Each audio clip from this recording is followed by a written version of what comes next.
Bonsoir. Que vaut vraiment la cigarette électronique? Est-elle dangereuse, inoffensive pour la santé, efficace pour arrêter de fumer ou même inquiétante pour les fabricants de tabac qui arrivent sur ce marché? C'est ce qu'on va essayer de comprendre ce soir, alors que cette déjà fameuse e-cigarette est en train de se répandre comme une traînée de poudre à travers la France. E-cigarette, la fin du tabac, c'est donc le thème de ce 222e numéro de Complément d'enquête.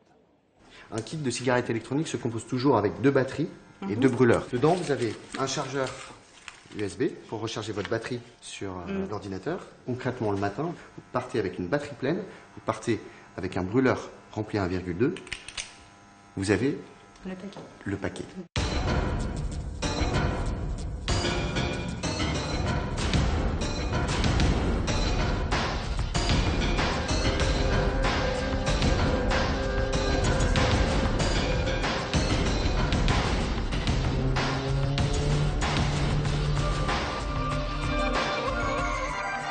Pendant des dizaines d'années, les cigarettiers ont donc tout fait pour vendre leur drogue, tout y compris les pires mensonges, puisqu'ils connaissaient très bien les dangers qu'ils faisaient courir aux gens avec la nicotine ou avec le goudron. Ces mensonges incroyables, on y reviendra tout à l'heure. Et puis on ira aussi en Indonésie où là, on continue à fumer sans restriction, y compris quand on a 2 ans. Mais d'abord, on va s'intéresser à cette fameuse cigarette électronique qui envahit le marché, qui se vend comme des petits pains aujourd'hui en France, au point d'inquiéter justement les cigarettiers qui se disent que le marché est en train de leur échapper. On va le faire dans des lieux symboliques comme celui-ci. Nous sommes sur une terrasse de café puisque c'est un des lieux rarissimes maintenant où les fumeurs peuvent encore s'exprimer, si je puis dire. On recevra ici Agnès Delrieux, elle est médecin tabacologue, Yves Bure, c'est un ancien député qui se bat toujours contre le tabac, et Stéphane Foucard, un journaliste du Monde qui a enquêté justement sur ces mensonges de cette industrie du tabac. On commence par la e-cigarette, bonne ou mauvaise idée? Enquête de Romain Verlet, de Didier Dahan et d'Olivier Broutin. Et pour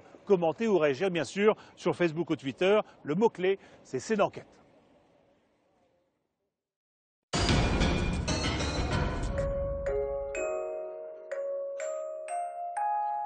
Petit matin frisqué à Angers, dans la grande rue commerçante. Xavier Croux ouvre une enseigne d'un genre nouveau. Ça va? Ça va. Faut avoir de café? Merci. C'est le grand jour aujourd'hui? Oui, c'est le grand jour, effectivement. Et le temps n'est pas forcément avec nous, donc on va voir. On est confiant. En un an, c'est sa 2e boutique qu'il crée. L'entrepreneur malin ne vend qu'un seul produit star. Ni un smartphone, ni une tablette tactile, mais bien la cigarette du futur. Elle est électronique, elle fait un tabac. C'est la 180e boutique de ce type en France. Des magasins qui sont en train de révolutionner les habitudes des fumeurs. Vous me dites que vous fumez plus d'un paquet par jour. Je vais vous faire tester. On part sur une saveur tabac. Ici, on parle de saveur, on rassure et on accompagne le client. Avec du jus de pétre. Allez-y, vous appuyez, vous maintenez appuyé et vous aspirez doucement. Appuyez sur le bouton, voilà.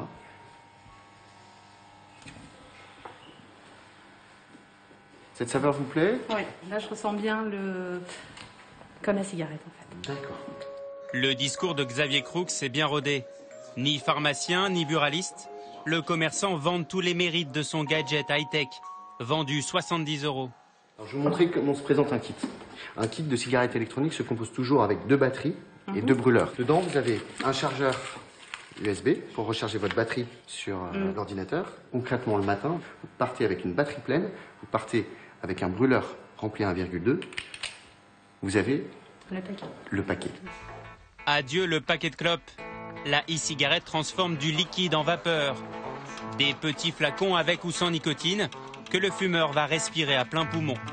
Une petite recharge comme celle-ci coûte 5,90 €. On a l'équivalent de 7 paquets de cigarettes. À la mi-journée, ça se bouscule dans son magasin. Avec 20 clients conquis, Xavier Croux est déjà rentable. Pour les fumeurs, une vraie économie et l'espoir d'une vie meilleure. Même enceinte, j'ai pas réussi à arrêter. J'ai simplement diminué, mais j'ai pas réussi à arrêter ma consommation qui est d'un paquet, voire un paquet et demi par jour. Donc j'espère que ça va m'aider. Phénomène de mode né sur Internet, la cigarette électronique bouscule les habitudes des accros au tabac. En peu de temps, elle a déjà convaincu 500 000 Français. Pour eux, c'est la solution pour sortir de l'emprise de la clope. J'étais une très très grosse fumeuse, je fumais 2 paquets par jour et je ne fume plus du tout et j'ai plus envie de fumer. Ces adeptes réinvestissent les cafés, comme un pied de nez à toutes les lois interdisant de fumer dans les lieux publics. Certains pays ont interdit la vente de ce produit qu'ils jugent toxique. La France, elle, n'a toujours pas tranché. Aujourd'hui, on ne dit plus fumer, mais vapoter.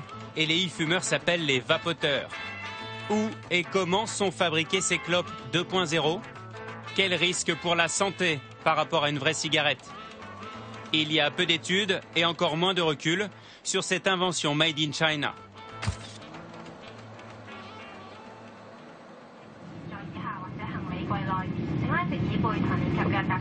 Destination la Chine pour rencontrer les cigarettiers du XXIe siècle. C'est le seul pays au monde où l'on fabrique des e-cigarettes.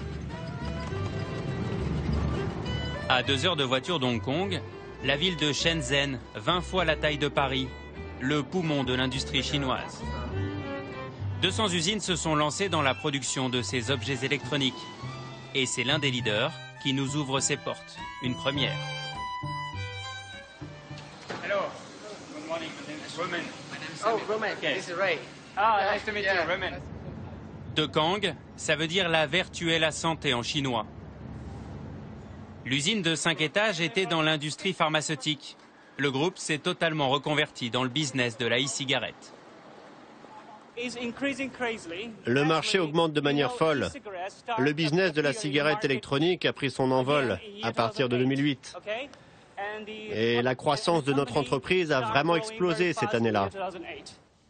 À seulement 35 ans, Jackie Zhuan est le vice-président de la société. Et c'est lui en personne qui va nous faire la visite guidée. L'entreprise se veut exemplaire. Mesures de sécurité et d'hygiène obligatoires. Ça, c'est la douche d'air pour se débarrasser de la poussière.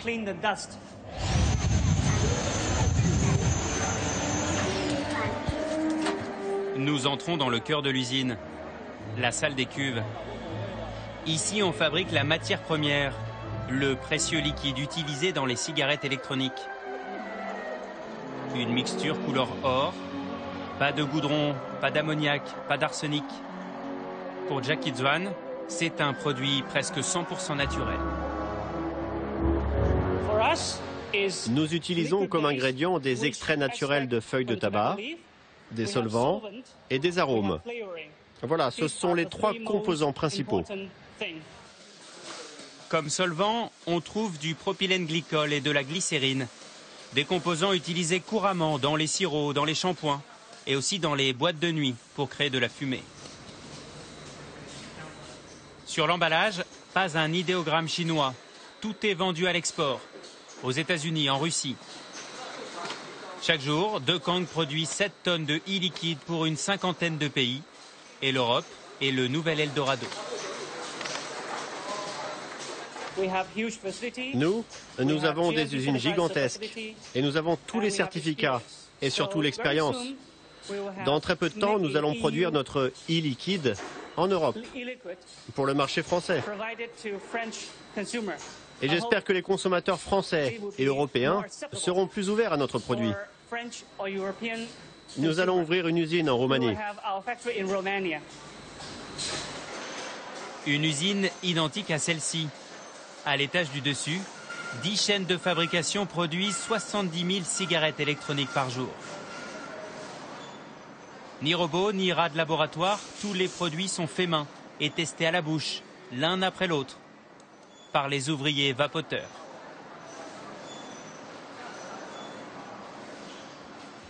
Au bout de la chaîne, le contremaître est fier de nous présenter le coffret vendu par De Kang. Un écrin élégant, rien à voir avec un paquet de cigarettes. Pas de mise en garde, pas de photochoc, pas de fumée tue. Quand tout le monde aura réalisé que notre produit est beaucoup plus sain que tous les autres produits du tabac, alors je pense que la cigarette électronique va un jour remplacer la cigarette traditionnelle. Les Chinois ont l'audace de défier les géants du tabac avec leurs cigarettes miracles. Reste une question. Leur produit est-il totalement sans danger pour les vapoteurs? Ces fabricants n'ont aucun doute. Il serait inoffensif et contrôlé chaque jour. Les premiers modèles ont même été testés par l'armée chinoise sur des milliers de rats. Notre liquide n'est pas toxique. Ce n'est pas toxique. Nous avons fait beaucoup de tests, d'études depuis des années, et ils ont tous prouvé que le produit était bon.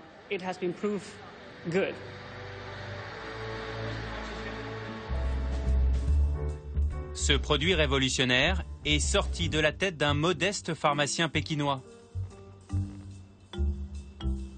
OnLink, 57 ans, génial inventeur et fan d'électronique. Est-ce que votre invention vous a rendu riche? Non, pas pour le moment. Mais pourquoi? Parce qu'il y a beaucoup d'imitations, beaucoup de contrefaçons en Chine. Et aussi parce que la société dans laquelle je travaille est toujours en voie de développement. Je ne veux pas ressembler au peintre Van Gogh. J'aimerais bien être riche de mon vivant et ne pas mourir comme lui. Il a fini sur la paille. En attendant la fortune, OnLink travaille toujours comme ingénieur dans la même société depuis 10 ans. C'est dans son petit bureau qu'il a eu l'idée du siècle. À l'époque, son père, un gros fumeur, est atteint d'un cancer en phase terminale.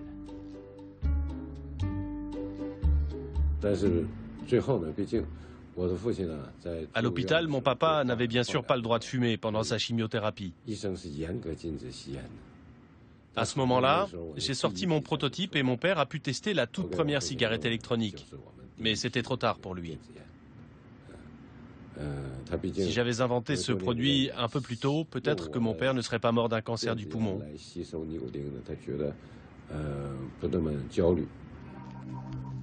Voici donc la toute première cigarette électronique, créée en mars 2003. Un circuit imprimé, une trentaine de composants, une pile. Un modèle pas très sophistiqué, pas encore miniaturisé, mais ça fonctionne. OnLink a travaillé 3 ans sur son prototype.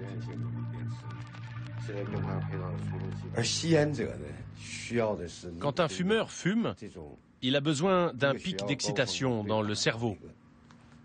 C'est ce que procure la nicotine. Comme j'ai fait des études de médecine, je savais que le patch ne remplace pas l'excitation d'une vraie cigarette. À partir de là, je savais que je devais reproduire le geste de fumer, mais sans absorber de goudron. C'est ainsi que j'ai commencé à concevoir mon projet.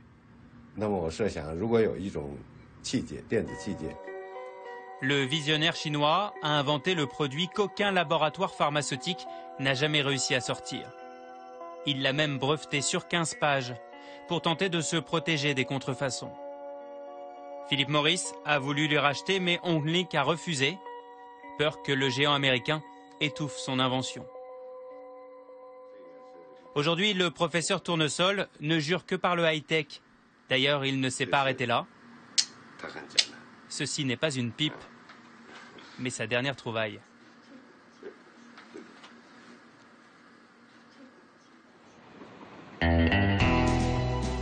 En France, cette invention chinoise sème la pagaille. Pour le moment, ce produit est inclassable. Les buralistes revendiquent l'exclusivité de sa vente, car selon eux, c'est un produit du tabac.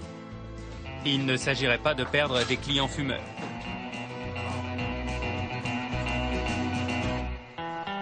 En face, les pharmaciens aimeraient que la cigarette électronique soit prescrite pour arrêter de fumer.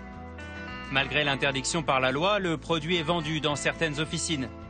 Cette année, les ventes de cigarettes électroniques vont même dépasser tous les médicaments de sevrage. Il faut donc arbitrer. La ministre de la Santé a demandé un rapport au professeur Dotzenberg pour évaluer les effets de cette curieuse cigarette sur notre organisme. Remplacer une vraie cigarette par ça, c'est un gain colossal de risque. Oui, c'est beaucoup mieux de prendre ça que de prendre une vraie cigarette. Mais le mieux, c'est de rien prendre du tout. Donc, il ne faut pas que ce produit soit accessible aux non-fumeurs. Donc ça dépend un peu du produit, mais la façon dont le produit est mis à disposition dans notre société. Bonjour madame. Mais il reste encore beaucoup d'interrogations pour le professeur Dotzenberg.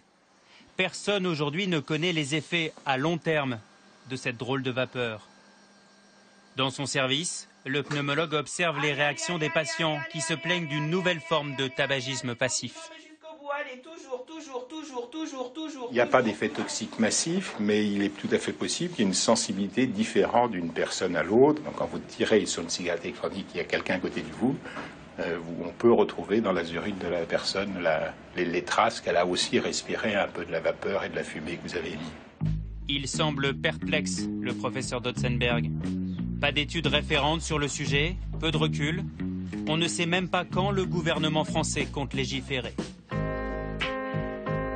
Alors certains médecins ont décidé de ne plus attendre.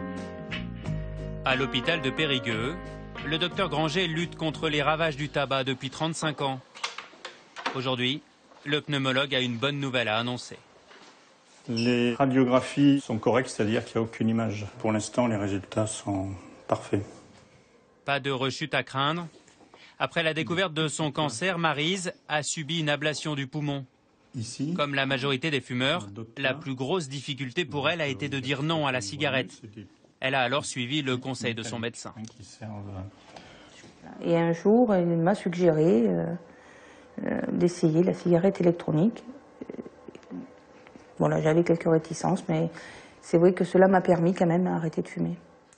Le pneumologue ne s'interdit pas de recommander des e-cigarettes à ses malades. Il est le seul médecin français à avoir mené une étude sur 100 fumeurs. Résultat à 3 mois, grâce à la cigarette électronique, 8 ont arrêté le tabac et 66 ont fortement diminué. La vapeur de la cigarette électronique, 1000 fois moins dangereux que la fumée de tabac. Et si effectivement tous les fumeurs passaient la cigarette électronique, au lieu de 65 000 morts, il n'y en aurait plus que 65. Donc moi ça m'irait totalement, puisque mon seul but c'est d'éviter les problèmes de santé. Loin, très loin des tergiversations françaises, les fabricants chinois trinquent à la bonne santé de leur entreprise. La société Dokang, qui nous a ouvert ses portes, va prochainement être cotée à la bourse d'Hong Kong. Et c'est maintenant que la bataille commence. Marlboro va sortir sa propre cigarette électronique dans quelques mois. Pas de quoi faire tousser les Chinois. En exclusivité, ils nous présentent leur dernière machine à fumer, le e-narguilé.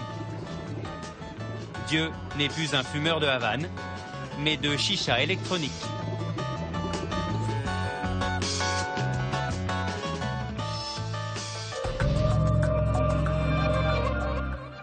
Voilà pour cette enquête de Romain Verlet, de Didier Dahan et de Olivier Broutin. Et on est ici avec vous, docteur Agnès Delrieux, sur cette terrasse du Café Beaubourg, devant Beaubourg. Mais pourquoi cette terrasse? Évidemment parce que c'est l'un des seuls lieux où les fumeurs peuvent encore fumer. Hein, ouais. Ces terrasses extérieures. Et non fermées. Non fermées. Vous êtes médecin tabacologue, vous êtes chargé de mission à l'Office français de prévention du tabagisme et vous travaillez avec le professeur Dotzenberg qui est chargé par la Direction générale de la santé de faire cette étude sur la cigarette électronique. Oui. C'est bien ou c'est pas bien cette cigarette électronique alors? Je ne peux pas répondre oui ou non, parce qu'il y aurait beaucoup Mais votre sentiment à vous? Mon sentiment, c'est que la cigarette électronique, aujourd'hui, par rapport à la dangerosité de la cigarette classique, elle est moins dangereuse. Il n'y a pas de monoxyde de carbone. Le monoxyde de carbone, c'est celui qui est responsable de l'infarctus, essentiellement. Il n'y a pas de goudrons, qui sont responsables des cancers du poumon. Donc, a priori, la cigarette... Ça, c'est les résultats de la combustion du tabac et du papier. La cigarette, c'est la combustion, son danger. D'accord. Et en revanche, il y a la nicotine. Il y a la nicotine. La nicotine, elle, est responsable de l'addiction. Bon alors, c'est pas gênant de vapoter comme ça de la nicotine à longueur de journée? Alors, si on est un non-fumeur, si, c'est gênant et ça va vous rendre malade. Si vous essayez, votre rythme cardiaque va s'accélérer, vous allez avoir mal à la tête, envie de vomir. La nicotine est une substance vénéneuse à forte dose. Qu'est-ce qu'elle fait? Elle agit sur le cerveau? C'est quoi son fonctionnement? C'est-à-dire que notre cerveau, il est fait pour survivre. Je mange, j'évite le danger, Et ça, c'est l'acétylcholine qui se met dans un petit récepteur et qui fait que je vais sécréter de la dopamine et je vais me sentir bien. C'est notre cerveau qui nous aide à survivre. Les drogues, elles ressemblent à cette substance, elles se mettent à la place et elles nous envoient de la dopamine et on fume. Et notre cerveau est leurré et il pense que c'est indispensable à sa survie. Parce que fumer de la nicotine à longueur, vapoter de la nicotine à longueur de journée, il y en a qui vont vous dire, c'est tomber d'une dépendance dans une autre, c'est toujours une dépendance. C'est la même. C'est la même dépendance, et en ce sens-là, c'est dangereux. Est-ce que ces e-cigarettes, il faut qu'elles soient prescrites comme des médicaments ou vendues dans des bureaux de tabac comme une dépendance supplémentaire? Aujourd'hui, la discussion est là-dessus. Pour l'instant, c'est quelque chose qui n'est ni un médicament, ni un produit du tabac. Donc ce n'est ni dans les pharmacies, ni dans les bureaux de tabac. C'est un produit de consommation courante. Et il est arrivé sans qu'aucune étude ne soit véritablement faite. Et justement, ce qui est nécessaire aujourd'hui, c'est de faire des études pour le décider. Alors, je vais donner quelques chiffres là, sur justement les fumeurs en France. Vous allez me dire après comment on peut éventuellement essayer d'arrêter de fumer. Les fumeurs en France, c'est 14 millions de fumeurs, ce qui représente un chiffre d'affaires de 17 milliards d'euros pour l'industrie du tabac en France. Un fumeur sur deux va mourir du tabac. 1 sur 2 va mourir du tabac, ce qui veut dire 73 000 morts par an en France, 200 morts par jour. Et le dernier chiffre à connaître, c'est que 500 000 personnes se sont déjà mis à la cigarette électronique ces dernières années. Autrement dit, c'est un marché qui démarre très très fort. Vous faites des consultations en tabacologie dans les entreprises. Comment est-ce qu'on peut convaincre quelqu'un d'arrêter de fumer ? Déjà, ce qui est très difficile pour le fumeur, c'est que si on lui fait peur en lui parlant des problèmes de santé, ça va le stresser et il va se mettre encore plus à fumer. Donc le but essentiel du tabacologue, c'est d'expliquer le gain à arrêter de fumer et puis essayer de contrer toutes les peurs. J'ai peur de grossir, j'ai peur d'être énervé, j'ai peur de m'ennuyer, j'ai peur de ne pas savoir gérer ma colère, etc. Et nous, on les accompagne pour leur apprendre à gérer tous ces problèmes. Mais vous avez un ami qui fume. Vous lui dites quoi pour l'inciter à... Alors, ce que je lui dis que je peux l'aider. Et à partir du moment où je lui dis que je peux l'aider, que je peux l'accompagner, déjà, il se sent mieux. Parce que vous pensez qu'il a quand même au fond de lui l'envie d'arrêter? Tous les fumeurs ont au fond d'eux l'envie d'arrêter. Ils attendent qu'on leur tende la main. Ils attendent qu'on leur tende la main, ils attendent... Plus on vieillit, plus on a arrêté de fumer. Moi, aujourd'hui, j'ai des jeunes gens de 25-30 ans qui me demandent de les aider à arrêter de fumer. Déjà? Déjà. Alors qu'il y a 40 ans, les gens ont mouru avec la clope au bec. Donc la prise de conscience est maintenant plus rapide. Et ils me disent, c'est parce qu'on en parle, c'est parce qu'il y a de la prévention. Ah, alors la prévention, est-ce qu'on en fait assez? Est-ce que l'État en fait assez? En France, tout petit peu, puisque si on peut comparer, en Angleterre, ils ont 20% de fumeurs, nous on a à peu près 30%. Eux, ils dépensent à peu près 8 livres par habitant pour aider à la prévention. Ça fait 9,50 € à peu près. Je pense. Alors qu'en France, c'est 0,06 à 0,08 centimes d'euros par habitant. Donc vous dites, aidez-nous. Oui. Mettez plus d'argent dans la prévention. Oui. Ça sert à la prévention? Oui, ça sert à la prévention. Une émission comme la vôtre sert pour la prévention. Toutes ces choses-là servent. Et nous, on est heureux de pouvoir y participer. Bon. Et pourquoi cette croisade personnelle contre le tabac, vous? Tout ça vient? Je sais pas, j'ai toujours eu conscience que c'était dangereux. J'ai voulu être docteur pour soigner ma maman, tabacologue pour faire que mon papa s'arrête de fumer. Je sais pas, mais c'est aussi par affection, par amour, par empathie avec ça. Et puis parce que j'avais conscience que c'était quelque chose d'extrêmement dangereux. Merci beaucoup. Merci d'être venu ici devant Beaubourg, sur cette terrasse où on peut fumer, mais là on ne fume pas puisque vous ne fumez pas et moi j'ai arrêté.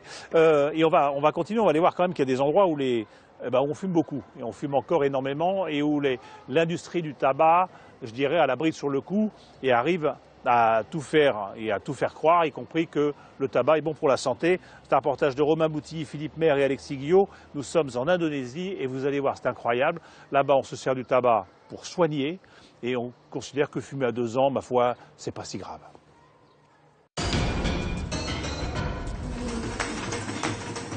Devant nous, sur la moto, la famille Rizal, le père, la mère et le petit Aldi. Il est 6h30, ils arrivent au travail, le marché de Sungai Lilin, où ils vendent leurs poissons. Et la vedette, chaque matin, c'est Aldi.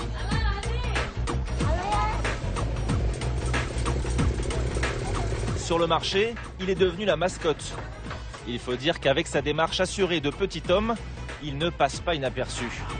Sa mère en est très fière, pourtant il y a encore peu de temps, il lui a causé beaucoup de soucis. Ah, c'est un enfant adorable aujourd'hui, surtout depuis qu'il a fait sa cure de désintoxication. Hein, qu'est-ce que tu fais aujourd'hui? Tu fais des sourires? T'es gentil? Une cure de désintoxication, c'était il y a 3 ans. Le voici Aldi. À l'époque, il n'a que 2 ans. Cette vidéo diffusée sur Internet a fait le tour du monde. Image surréaliste d'un bébé enchaînant cigarette sur cigarette avec la gestuelle d'un vieux fumeur. Autour de lui, Personne ne semble trouver ça choquant. Le gamin ira même jusqu'à fumer 2 paquets par jour. Ses premières cigarettes, Aldi les aurait fumées sur le marché pendant que ses parents travaillaient. Allez-y, entrez, entrez. À l'époque, ni l'un ni l'autre n'ont vu leur bébé devenir fumeur, disent-ils. Qui lui a donné sa première cigarette? Je sais pas. On est vendeur sur le marché depuis longtemps. Un jour, on s'est rendu compte qu'il savait allumer des cigarettes. Mais il fumait pas devant nous. Sûrement avec d'autres adultes, je pense. Mais pourquoi vous l'avez laissé fumer autant? 2 paquets par jour? Quand on s'en est aperçu, il était déjà accro. S'il n'avait pas de cigarette, il faisait sa crise. Aldi se met alors à réclamer des cigarettes à tout le monde. Dans la rue, à la maison, il est devenu dépendant. Il se cognait la tête contre les murs quand on lui donnait pas de cigarette. Regardez, il lui reste des cicatrices sur le front. Il se frappait contre le sol, il cassait des choses. Il était très agressif. J'en parlais souvent autour de moi, je l'emmenais chez le médecin, il me disait « Quel est le problème ?» Je lui disais qu'Aldi voulait fumer. Le médecin m'a dit « Laissez-le faire, il guérira. » La vidéo, elle, continue de se répandre sur la toile. Les médias s'emparent de l'histoire. Sous l'œil des caméras, Aldi est envoyé d'urgence dans une clinique de Jakarta, la capitale. 1 mois de cure pour se sevrer complètement. Et le voilà devenu l'ex-plus jeune fumeur du monde. Fumer, c'est Hikmat. Tu sais ce que c'est, Hikmat? C'est du plaisir, direct dans le cerveau. L'Indonésie, 245 millions d'habitants.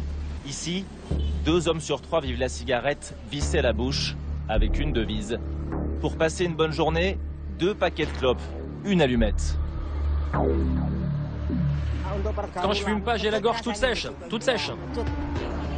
Au bord des routes, sur les écrans géants, à la télévision, ici la cigarette s'affiche partout. L'industrie du tabac est omniprésente et surpuissante. Dans ce pays où on fume encore dans les lieux publics et où les enfants peuvent s'acheter des cigarettes, la plupart des habitants n'ont aucune conscience des dangers du tabac. Certains utilisent même la cigarette pour soigner des maladies. Voyage au cœur d'un pays sous nicotine. Kudus, le berceau du tabac sur l'île de Java. Au petit matin, les Russes remplissent sa fourmille. Un balai de minibus jaune rempli à ras-bord d'ouvrières par milliers. Toutes vêtues du même uniforme, toutes travaillent pour la même industrie. Le tabac, les usines de tabac. On roule à la main, on coupe, on met dans les paquets. Une centaine d'usines se sont implantées ici et font travailler 75% de la population. Principalement des femmes, mieux payées qu'ailleurs, 100 € par mois, et très fières de fabriquer des cigarettes. Regardez, c'est des feuilles de tabac, c'est beau, non? Ça fait 10 ans que je travaille ici, 10 ans. Dans ces vastes entrepôts, dont l'accès nous est interdit, plus de 1000 ouvrières, des petites mains. L'industrie du tabac, 2e employeur du pays. Ceux qui ne sont pas encore embauchés rêvent un jour d'y travailler. À la fin de l'année, qui veut aller travailler dans une entreprise de cigarettes? Nous sommes ici dans un centre de formation entièrement financé par l'argent du tabac. Abdi Sajad en est le directeur.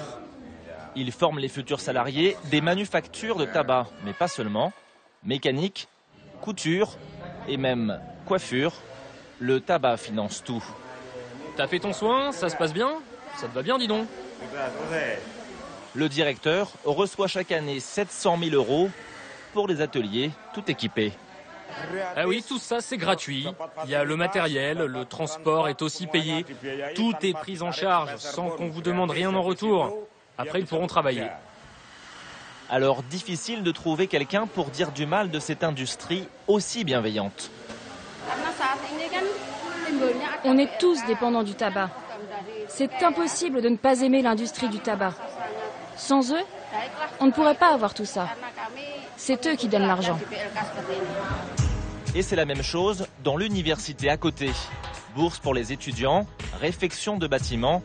Le sponsor s'appelle Jarum, une marque locale de cigarettes. Abdi Sajad encadre les professeurs dans cette fac. Ce curieux mélange entre éducation et industrie du tabac ne semble pas le déranger. À l'entendre, ça ne l'empêcherait pas de faire de la prévention. Oui, bien sûr que je leur explique à mes élèves. Les dangers, c'est ça, ça, ça. Je leur ai déjà expliqué. Mais s'ils continuent à fumer, qu'est-ce qu'on peut faire? Sur les paquets, c'est marqué « Fumer nuit à la santé ». Mais la vie ou la mort, c'est entre les mains de Dieu, pas de ce paquet. La main de Dieu, ou plutôt des cigarettiers. Leurs marques ont envahi toute la ville, sur les panneaux publicitaires, sur les écrans géants et bien sûr à la télévision. L'un des derniers pays avec la Corée du Nord et le Zimbabwe où elle est encore autorisée. Branché, cool, voilà l'image du fumeur vanté auprès de la jeunesse indonésienne. Des spots à plusieurs millions façon bande-annonce de film. Seule restriction, ni mineur ni cigarette à l'écran, mais le logo, lui, apparaît clairement à la fin du spot. Et évidemment, ça marche. Un quart des ados de moins de 16 ans sont des fumeurs réguliers, y compris dans les salles de sport, financées elles aussi par les marques de tabac.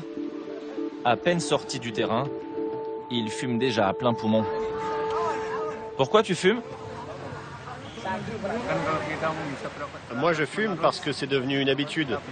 Et puis, quand je fume pas, je m'ennuie. C'est un vrai plaisir de fumer. Moi, je suis habitué à fumer partout. Même chez moi, devant mes parents. Ouais, ça fait cool. Ça fait homme.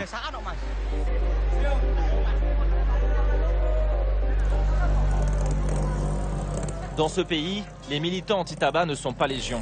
Et comme le docteur Carteneau, 74 ans, ils commencent à fatiguer. Très souvent, je me sens un peu usé, un peu frustré.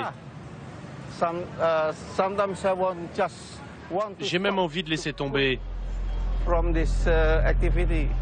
Ça fait 20 ans qu'il se bat pour faire interdire la publicité. Son rêve, une grande loi anti-tabac, comme en Europe, avec de vrais avertissements sur les paquets et surtout, l'interdiction de la vente aux mineurs. Là, c'est toutes les publications qu'on a faites sur le tabac. Là, il y a quelques autocollants. On les distribue dans les bus. Des moyens dérisoires face à un lobby du tabac qui, selon lui, serait tout puissant. C'est un combat très dur. Parce que l'industrie du tabac a beaucoup d'argent.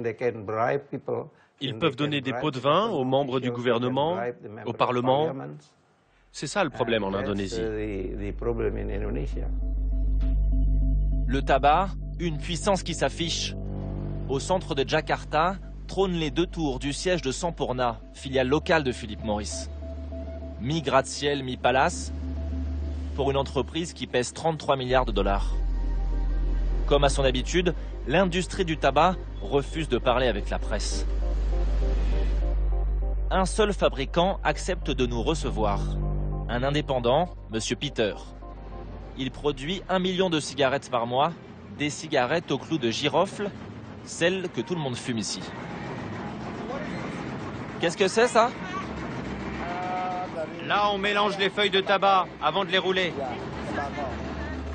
Et lorsqu'on lui dit que ces cigarettes ont 3 fois plus de goudron et de nicotine que les cigarettes classiques, il nous tient un discours pour le moins surprenant. On en a marre. Je suis fatigué d'être montré du doigt en permanence. Vous savez, il y a plein de gens qui meurent d'overdose. Mais du tabac, jamais. C'est idiot de penser ça. Moi, je pense que les cigarettes au clou de girofle, c'est pas mauvais pour la santé. Dans ce pays, beaucoup tiennent le même discours. Certains vont même plus loin. La cigarette devient pour eux un médicament. Nous sommes sur la route de Malang, à 800 km de Jakarta. Dans cette ville, depuis une dizaine d'années, officient de drôles de médecins. C'est avec eux que nous avons rendez-vous. Hello. Bonjour. Nice to meet you. Saraswati. Yes, please. Le professeur Saraswati est la responsable de cette clinique un peu spéciale. Voilà, c'est l'endroit où nous recevons les volontaires. Des volontaires sur qui elle teste sa méthode. Le médicament, des cigarettes magiques fabriquées sur place. Ça, c'est nos cigarettes divines. C'est avec ça qu'on soigne nos patients. Vous en avez une pour chaque maladie.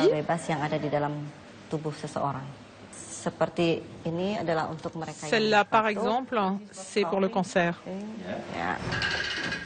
Du tabac pour guérir des maladies graves. Dans cette salle de soins, un jeune autiste de 7 ans. Donc là, on prépare le patient, on le masse pour dilater les pores de la peau, pour atteindre les tissus à l'intérieur. Ça va faciliter l'extraction des produits toxiques quand on appliquera la cigarette pour faire sortir le poison. La suite du traitement, nous pouvons y assister, mais pas la filmer, sauf en caméra cachée. Un soi-disant thérapeute aspire la fumée d'une cigarette à l'aide d'une seringue et l'applique sur le corps du jeune autiste.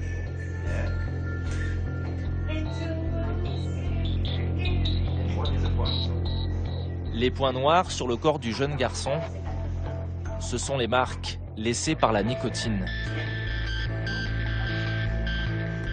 Dans la pièce d'à côté, cette fois, on souffle de la fumée de cigarette dans les oreilles d'un bébé de 2 ans pour soigner une inflammation des amygdales.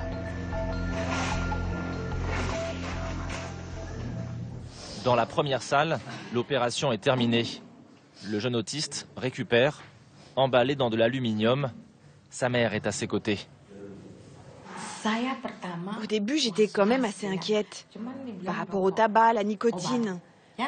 Mais les médecins m'ont dit que je devais pas.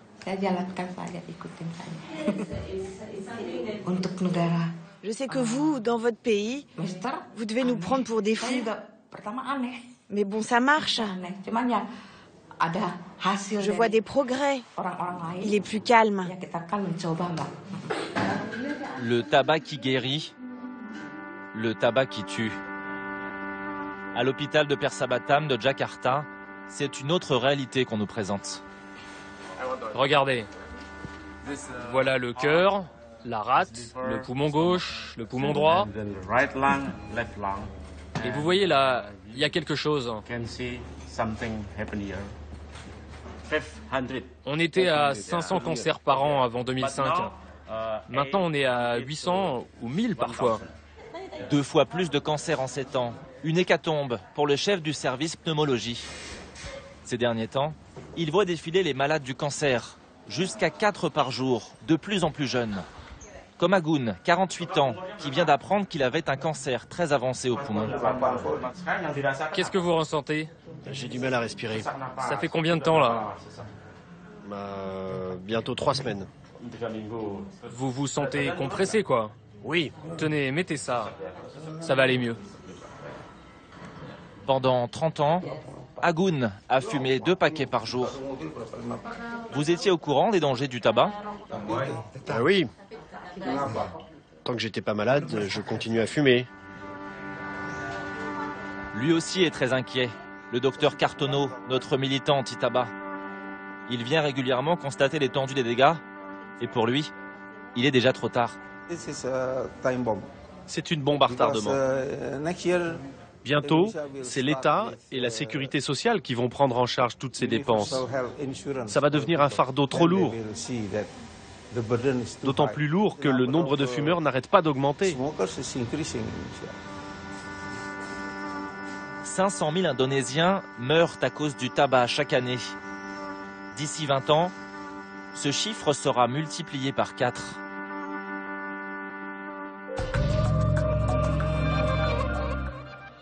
Voilà pour cette enquête de Romain Boutilly, Philippe Maire et Alexis Guyot. Et on est ici avec vous, Yves Bure, dans un lieu un peu étrange. On est dans un fumoir au Lutetia, très bel hôtel de Paris, mais enfin c'est peut-être pas leur plus belle pièce. On est notamment dans une espèce de... sous cette grille, en fait c'est une hotte aspirante ici. Tout à fait, une immense hotte, un peu dorée parce que c'est au Lutetia. c'est assez surprenant quand même. Bon. Ça ne donne pas vraiment envie de fumer, de voir des lieux comme celui-ci. Alors vous êtes ancien député UMP du Bas-Rhin, vous êtes le président de l'Alliance contre le tabac qui fédérait une trentaine d'associations, dont la Ligue contre le cancer.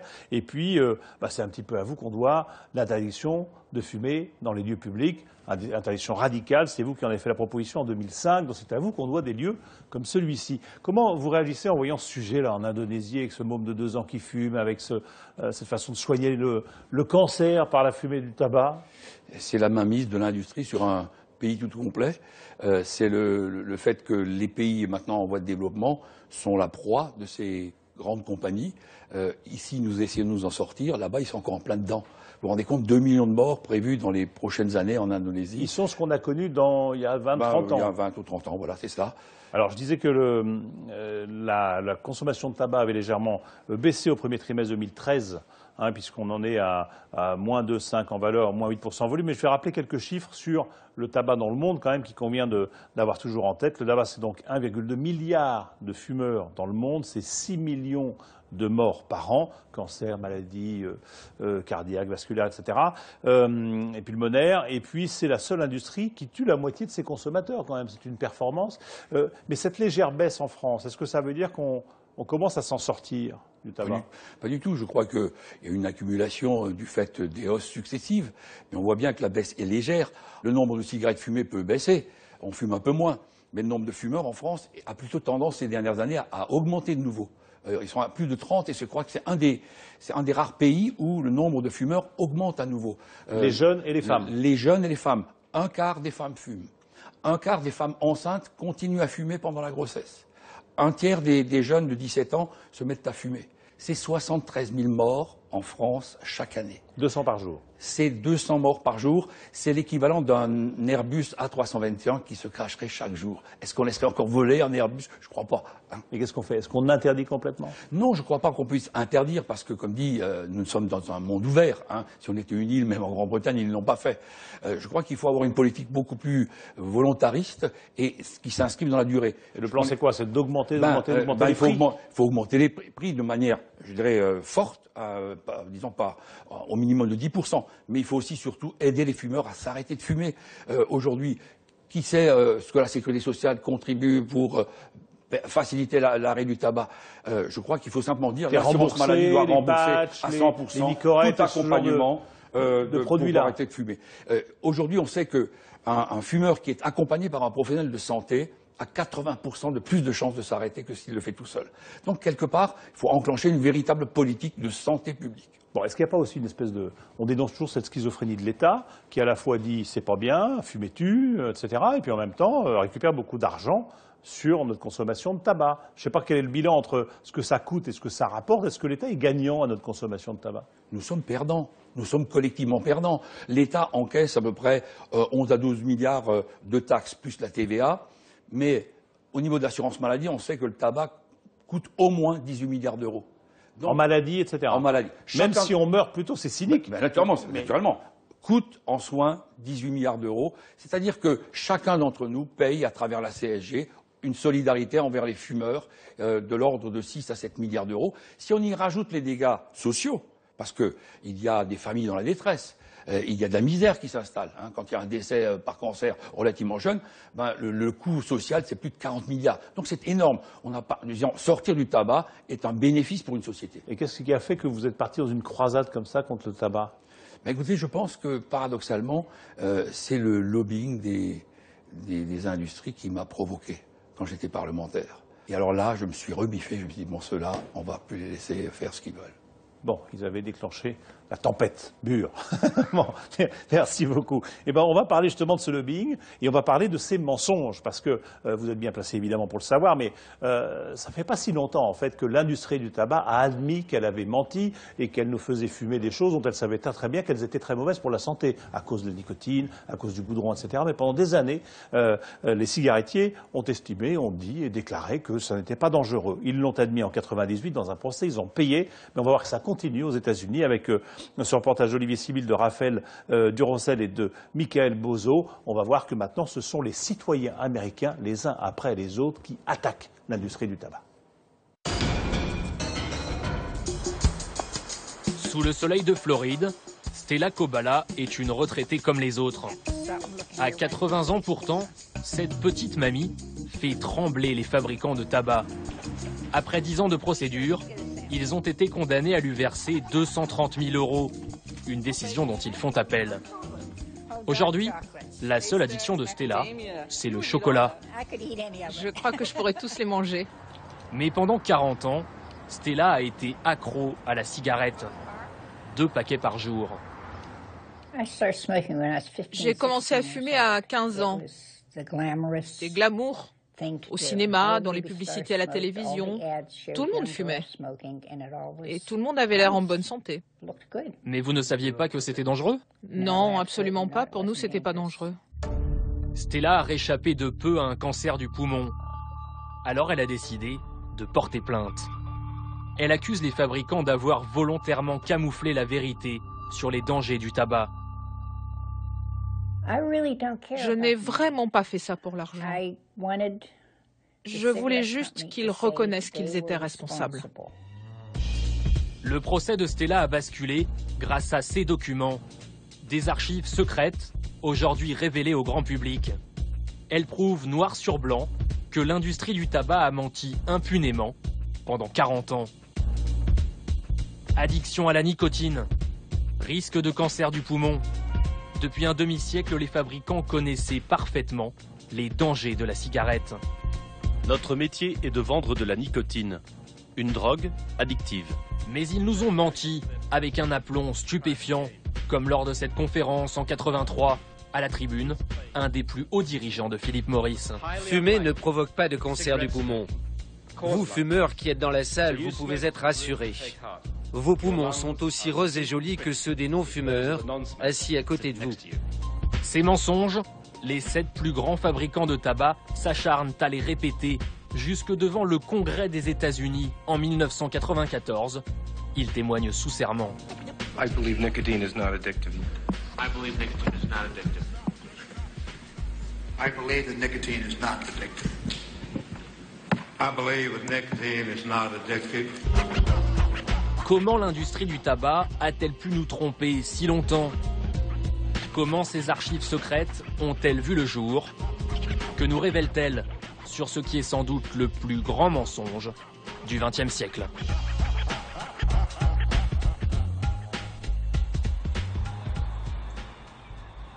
Le premier à avoir découvert ces documents secrets vit au fin fond du Mississippi, au bout de cette petite route.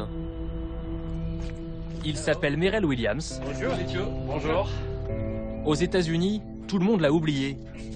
Pourtant, son histoire est digne d'un roman d'espionnage. Là, c'est moi dans le Wall Street Journal. À la fin des années 80, alors qu'il travaille comme juriste pour Brown & Williamson, un des plus grands fabricants de tabac, il tombe sur des documents confidentiels qu'il décide de voler. C'est moi, ça? Je m'en souviens plus. C'était pas du vol, on ne peut pas voler la vérité. Voilà, c'est ça que je leur ai dit.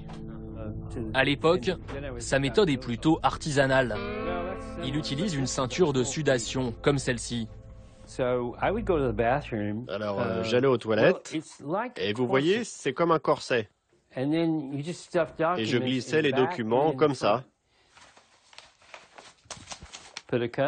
Et puis après, j'enfilais ma veste par-dessus. Et ciao les gars. Je partais tranquillement. C'était invisible? Invisible? Oui, mais c'était très dangereux. Vous imaginez si quelqu'un m'avait pris? Je crois qu'il m'aurait tué. Il pense craindre pour sa vie, car ces documents sont extrêmement compromettants pour l'industrie du tabac. Ça, c'est le rapport final. Regardez, ça dit « La nicotine est addictive ». Des lettres confidentielles, des études médicales secrètes, montrant que depuis 30 ans, les fabricants savaient que la cigarette provoquait des cancers, des maladies cardiovasculaires. Vous comprenez bien ce que je dis? Ils cachaient au ministère de la Santé des informations cruciales, des informations qui auraient pu changer le monde. C'était un devoir moral. Si je ne l'avais pas fait, je n'aurais pas pu me regarder dans une glace. Mais vous n'êtes pas seul à avoir vu ces documents. Non, des milliers de personnes les ont eus entre les mains et ils n'ont rien fait. Je sais pas, peut-être que je suis bizarre. Vous croyez pas? Ces documents vont bouleverser le cours de l'histoire. Grâce à eux, 46 États américains poursuivent en justice les fabricants de tabac. En 98, après une longue bataille juridique, Philip Morris et tous les autres acceptent de payer une amende record, 190 milliards d'euros, étalée sur 20 ans. Ils pensent étouffer le scandale, mais ce n'est que le début de leurs ennuis. Car le gouvernement leur impose de rendre public le reste de leurs archives. 80 millions de pages qui dévoilent tous leurs secrets. À San Francisco, un homme épluche ses documents depuis 15 ans. Robert Proctor est devenu la bête noire des fabricants de tabac. La cigarette, c'est vraiment un produit qui ne sert à rien. Fabriqué par des mafieux. Vous vous rendez compte, ils arrivent à vendre un produit dont la plupart des gens, même les fumeurs, préféreraient se passer. Robert Proctor nous emmène dans un centre de recherche unique au monde, créé spécialement pour étudier les archives du tabac. Les voilà. Sur ce mur, on a affiché nos plus belles perles. Des perles comme ce contrat secret. Vous voyez là, c'est une lettre signée par Sylvester Stallone en 83. Pour 500 000 $, il s'engage à fumer dans au moins 5 de ses films. Pour analyser ces documents, le centre emploie une vingtaine de personnes à plein temps, tous chercheurs, tous militants. Ouais, on est des vieux compagnons, des vieux guerriers. On traque la même bête féroce. Par sécurité, les originaux sont conservés dans des bunkers dans tout le pays. Ils ont été numérisés pour faciliter les recherches.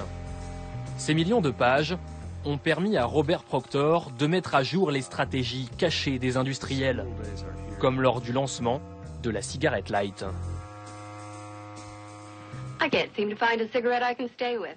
This one tastes harsh. That's easy to fix. Try one of my cools. I think you'll like them. Dans les années 70, présentée comme plus fine ou plus légère, la cigarette light est censée attirer une nouvelle clientèle. Dans leur rapport interne, ils expliquent qu'ils ciblent des cadres de plus de 35 ans, des gens surtout qui se préoccupent de leur santé. Ils appellent ça le nouveau marché des gens à rassurer. Problème, ces cigarettes sont tout aussi dangereuses pour la santé. Les fabricants ne le disent pas, mais un chercheur de Philip Morris l'écrit en toutes lettres. Il semble de manière assez certaine que la campagne pour les cigarettes light soit mal orientée et se fonde sur des bases erronées. Dans cette étude secrète de 67, ils se sont rendus compte que les fumeurs de cigarettes light ont tendance à inspirer plus profondément la fumée. Ils absorbent autant de nicotine et de goudron. Et pourtant, les fabricants ont continué à vendre ces cigarettes light, en sachant que ces fumeurs avaient autant de risques de mourir que les autres. C'est cynique. C'est très cynique, oui. Ils avaient un seul but, vendre le plus de cigarettes possible. Dénoncer les manipulations des fabricants de cigarettes, pour Robert Proctor, c'est devenu une obsession. Il a déjà publié 5 livres sur le sujet. Sur le campus de Stanford, où il enseigne l'histoire, son combat l'a rendu célèbre. Il donne même des cours sur les archives de l'industrie du tabac. Ce qu'il nous montre, c'est que le meilleur argument pour que les gens arrêtent de fumer ou ne commencent jamais, c'est de leur montrer comment l'industrie nous a manipulés et qu'en fumant, on joue leur jeu. Selon Robert Proctor, l'industrie a tout fait pour nous conditionner. Ça, c'est ma collection de paquets. Dès notre plus jeune âge. Là, ce sont des cigarettes en chocolat pour faire comme papa. Là, ce sont des cigarettes pour maison de poupée. Pour les petites filles, ça prépare bien l'avenir. Là, ce sont mes préférés, les cigarettes pour asthmatiques. Si vous avez de l'asthme, ça vous fera du bien. Ils ciblent tout le monde. Ils ont un slogan célèbre. S'ils ont des lèvres, on les veut. S'ils pouvaient vendre des cigarettes aux singes et aux chiens, je pense qu'ils le feraient. Il en veut à ces industriels si créatifs qui continuent d'inventer de nouveaux produits. Aujourd'hui, le tabac, c'est 6 millions de morts par an. La cigarette est la première cause de mortalité dans le monde. Et ça ne nous dérange pas plus que ça. Je n'arrive pas à comprendre pourquoi on continue à tolérer ça. Surtout depuis qu'on sait qu'elle a été créée uniquement pour rendre les gens accros. Uniquement pour ça. Pour moi, c'est le plus grand scandale de notre époque. Car les documents secrets révèlent encore une autre facette de l'industrie du tabac, tout aussi méconnue, la recherche. Au fil des années, les fabricants ont investi des centaines de millions de dollars pour rendre les fumeurs de plus en plus dépendants. À Los Angeles, nous avons retrouvé un homme qui a participé au système, l'ancien directeur de recherche de Philip Morris. William Farron dirige aujourd'hui un petit laboratoire spécialisé dans l'environnement. À l'époque, chez Philip Morris, on avait un laboratoire de 7 étages. C'était énorme. Et quand je suis parti en 84, on était 600 chercheurs. C'était du grand art. On avait les meilleurs équipements au monde. Des moyens sans limite pour ajouter au tabac des centaines de produits chimiques qui accentuent les effets de la nicotine. Leur but, rendre la cigarette plus addictive. Ça, par exemple, c'est du phosphate d'ammonium. Une fois brûlé, ça devient de l'ammoniac. Ça renforce l'action de la nicotine. Ça la purifie. Ça fait de la nicotine pure, comme on parle de cocaïne pure, par exemple. D'autres additifs rendent la fumée plus légère, moins irritante. Tous ces produits, on les a ajoutés pour que ce soit plus facile d'inhaler la fumée. Parce que fumer, ça n'a rien de naturel. Tout notre boulot, c'était de vous faire avaler votre dose de nicotine le plus agréablement possible. Agréable, mais dangereux. Car une fois brûlés, tous ces additifs rendent la fumée plus cancérigène. Mais William Farron va nous faire une démonstration encore plus surprenante. Dans les cigarettes, il y a un autre composant caché. Regardez, on voit clairement des traces de polonium. C'est quoi le polonium? Le polonium, c'est un dérivé de l'uranium. Il y en a beaucoup dans les cigarettes? Non, pas trop. C'est dangereux? C'est dangereux, oui. C'est radioactif. Le problème, si vous fumez 2 paquets par jour, c'est que vous y êtes constamment exposé. Constamment. Ce polonium est présent naturellement dans les feuilles de tabac. Et ça encore, les fabricants le savent depuis une trentaine d'années. C'est ce que nous révèle William Farron. En 1978, il reçoit cette étude interne. Elle montre que le polonium n'a rien d'inoffensif. Mais la direction décide de ne pas la rendre publique. Ils écrivent qu'il ne faut rien dire pour ne pas réveiller un géant endormi. Le géant, c'est cette découverte. Lorsque vous fumez, vous augmentez la radioactivité dans vos poumons. En 1984, William Farron quitte l'entreprise. 8 ans au service de cette industrie lui laissent un goût amer. Ces gens n'avaient aucune éthique. Et pourtant, beaucoup d'entre eux, que je connaissais bien, allaient à l'église, passaient pour des gens bien. Parce que vendre des cigarettes, c'était légal. Et il y a des gens qui se disent, tant que ce n'est pas illégal, où est le problème? Ces mensonges, ces manipulations, les fabricants de tabac refusent toujours d'en parler. En Floride, 8000 fumeurs ont porté plainte, mais certaines affaires durent depuis des années. Ce jour-là, c'est un vieil homme qui vient au tribunal. Sa femme est morte d'un cancer du poumon. Pour cette affaire, les industriels ont dépêché une vingtaine d'avocats. Face à eux, un témoin clé, Robert Proctor, notre spécialiste des archives. Depuis des années, il sillonne les États-Unis. Il a déjà témoigné dans une trentaine de procès. Et cette fois encore, il a apporté ces fameux documents secrets. Allez-y, lisez le premier paragraphe, s'il vous plaît.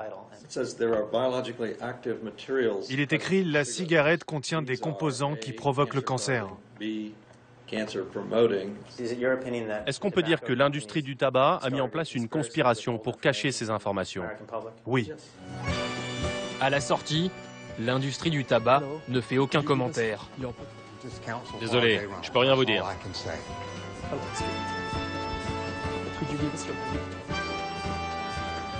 Non, je ne parle jamais d'une affaire en cours. Je suis vraiment désolé.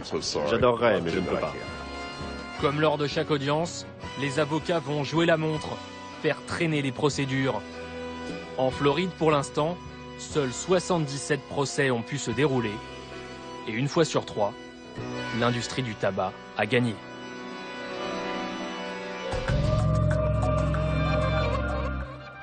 Voilà pour cette enquête d'Olivier Sibyl, de Raphaël Durosel et de Michael Bozo. Et nous sommes ici avec vous, Stéphane Foucard, dans un lieu encore réservé aux fumeurs, puisque c'est le principe de ces plateaux qu'on fait. Nous sommes sur la terrasse, l'une des terrasses du journal Le Monde, et vous êtes journaliste au Monde. Terrasse donc où on peut fumer. Vous avez écrit ce livre-là qui s'appelle La fabrique du mensonge, ou comment les industriels manipulent la science et nous mettent en danger. Autrement dit, vous êtes penché sur ces fameux mensonges qui ont duré si longtemps, jusqu'en 98. Comment ça a pu durer si longtemps? Alors, ça a pu durer si longtemps. Ce qu'il faut comprendre, c'est que l'arme principale finalement des cigarettiers, des marchands de tabac dans toutes ces histoires, ça a été d'instrumentaliser la science. Ça n'a pas été de s'opposer à la science. Ça a été de dire des choses fausses en s'appuyant sur de la science, sur de la recherche.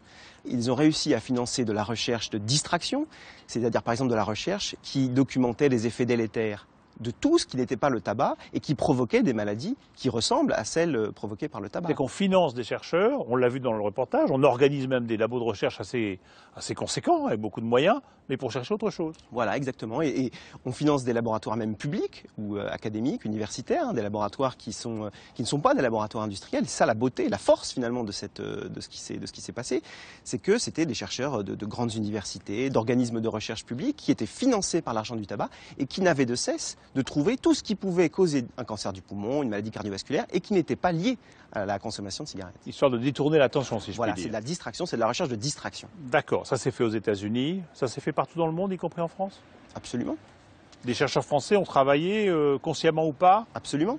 À innocenter l'industrie du tabac? Dès les années 80, Philip Morris a organisé en France et partout en Europe un projet, une opération qu'ils ont appelée l'opération White Coat, ou White Coat Project, ce qui veut dire l'opération blouse blanche.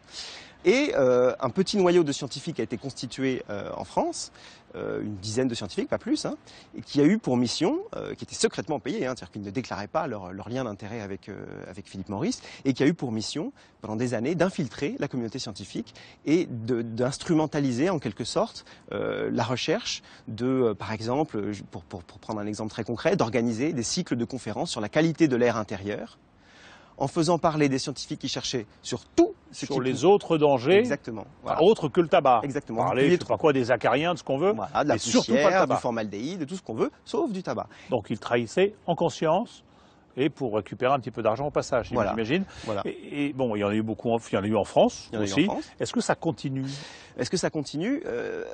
Un élément intéressant, c'est que dans les fameux documents du tabac, eh bien, on ne trouve aucun acte de décès finalement de ce projet White Coat, de ce projet blouse blanche.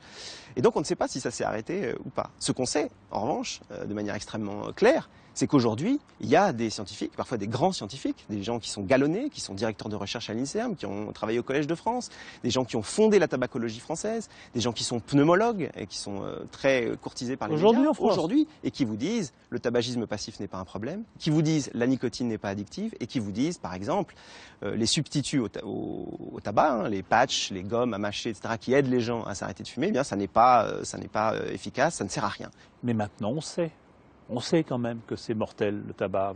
On sait que le chiffre revient toujours, c'est un fumeur sur deux qui va mourir prématurément à cause du tabac. On le sait. Ça sert à quoi de mentir encore? Les lignes de front se déplacent. Aujourd'hui, il n'y a plus personne qui se bat pour dire, vous n'entendrez pas un seul chercheur ou scientifique, d'ailleurs ça fait longtemps, pour vous dire que c'est pas mauvais pour la santé, que c'est pas grave, etc. Mais les lignes de front se déplacent et par exemple, comme je vous le disais tout à l'heure, on trouve encore pas mal de gens qui vous disent la nicotine n'est pas addictive. Ou qui vous disent on peut fumer jusqu'à 45 ans puis s'arrêter et puis bon le risque disparaît, qui vous disent ça ne sert à rien d'essayer d'arrêter de fumer avec des substituts parce que ça ne sert à rien, parce que la nicotine n'est pas addictive en elle-même, etc. Ça, ce sont simplement des contre-vérités scientifiques. Vous y croyez à la fin du tabac ?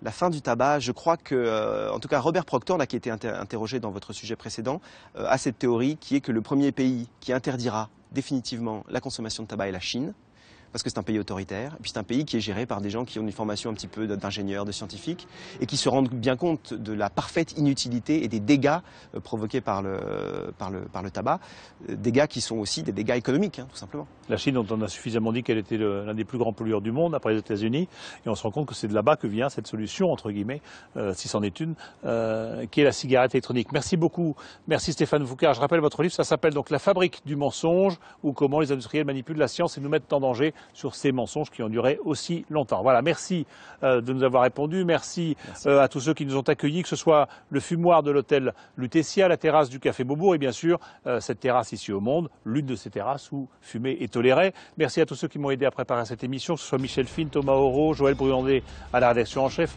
Lorraine Servant à la préparation des plateaux, Philippe Lallemand à leur réalisation. Je vous rappelle que vous pouvez nous rejoindre sur les réseaux sociaux, que la semaine prochaine, au lendemain du 8 mai, on parlera bien sûr de notre mémoire qui quelquefois s'effiloche, mémoire sur ces années 40, qu'il s'agisse des Lebensborn, qu'il s'agisse de la bataille de France, qui a été une vraie bataille, non pas uniquement la défaite et la débâcle racontée, ou encore de ces Français qui se sont bien comportés, si je puis dire, pendant la guerre, et jusqu'à être reconnus comme des justes par l'État d'Israël. Voilà, la soirée n'est pas finie sur France 2, je vous laisse avec Aïda Touhiri et Grand Public. Dès maintenant, pour plus d'infos sur les reportages et réagir sur notre forum, rendez-vous sur france2.fr.